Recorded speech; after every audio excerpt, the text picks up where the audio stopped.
In a bank, principal increases at a rate of R% per year.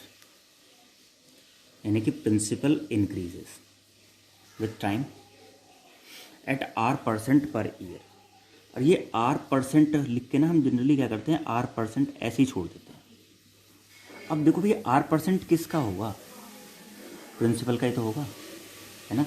तो यहाँ पे principal भी आना है, क्योंकि अगर ये मान लो तुमने यहाँ प्रिंसिपल नहीं लगाया तो इसका क्या मतलब होगा. इसका मतलब ये होगा कि तुम अगर 100 रुपये लगा रहे हो या तुम 1000 रुपये लगा रहे हो, तुम्हें at the end of the year बराबर अमाउंट मिलेगा, जो कि होता नहीं है. भाई 100 रुपये लगाए हैं तो कुछ अलग इंटरेस्ट आएगा, 1000 रुपये लगाए हैं तो कुछ और अलग इंटरेस्ट आएगा. यानी कि प्रिंसिपल पे डिपेंड करेगा ना क्या इंटरेस्ट मिलेगा. तो इसलिए dp/dt is equal to R% of P.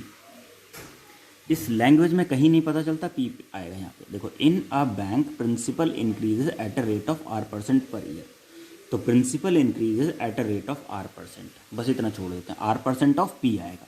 Clear. R क्या फिक्स होगा, कांस्टेंट है. P प्रिंसिपल वेरी करेगा, क्योंकि मैंने कुछ लगाया तुमने कुछ लगाया, अलग लगो.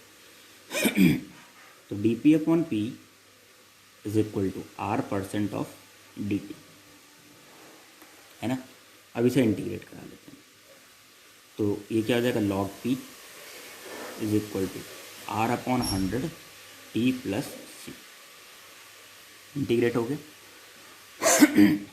Find the value of R पूछा गया.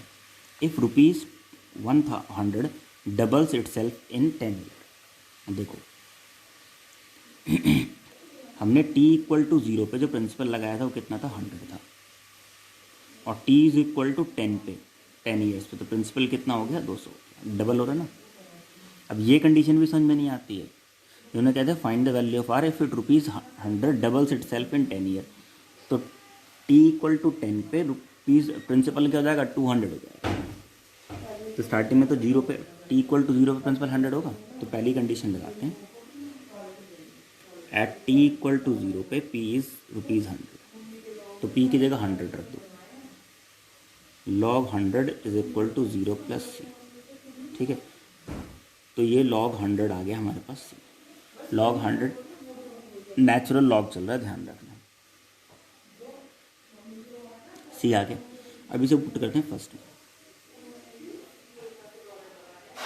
Putting in first. तो log p is equals to R/100 into T plus log 100. अब सेकंड कंडीशन लगाते हैं. At t is equals to 10 year पे प्रिंसिपल कितना हो जाएगा, 200. तो log 200 is equals to R/100 into 10 plus log 100. इधर ले आओ. log 200 minus log 100 is equal to R/10. ये कितना आ गया भाई, log 2 भाई 200/100 इज इक्वल टू R. तो 10 log 2 is equal to R आ गया. और log e/2 की वैल्यू ना हमें क्वेश्चन में दे रखी है 0.6931. तो इसकी जगह पे रख दो 10 into 0.6931 is equal to R आ गया, यानी कि 6.931 R. तो हमसे रेट पूछा था, तो रेट कितना आ गया हमारे पास, 6.931%. ठीक है, क्वेश्चन खत्म.